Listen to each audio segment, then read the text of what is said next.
And your phone calls and your emails at 503-417-9595 or 866-HEY-LARS. That's 866-439-5277. Emails go to talk@larslarson.com. Friday edition of the Lars Larson Show. And every once in a while, I have a Lunch with Lars group with me today. And Lynda Wilson joins me. How are you doing today? Great. And tell me, you've got to get right up on that microphone and tell people what you're running for and why you bought Lunch with Lars today and how that benefited a charity.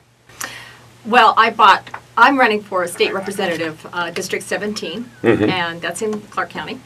And I ran because, or why did I buy my lunch? Well, because, I listen to you every day. Well, thank you. But which charity did it benefit? Well, it was the Clark County Republican Party. Okay. We donate to all kinds of groups, and actually the Democrats haven't asked me to donate a Lunch with Lars yet, although I guess they could. Could be coming up. It could be coming up. But thank you for doing that. And why'd you run? And why do you think you'd make a better state representative? Well, I have been involved in local politics for the last 5 years, and I think that I did some good stuff, I think, locally, and I'd like to go and take it to the state.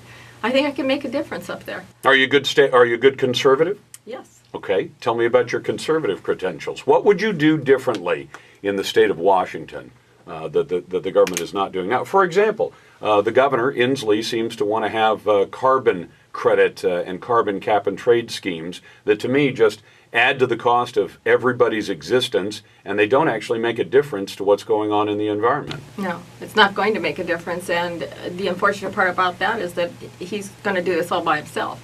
I watched his press release, or his press conference, and he said that he kind of wanted the legislators' input.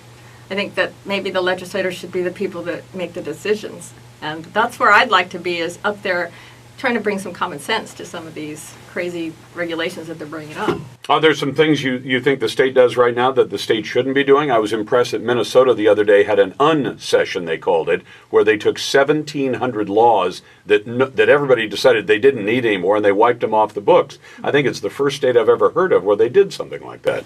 Well, I think that we need to look at all those laws that we've got. We've got too many on the books right now, and there's, 3,000 every year that go pass through.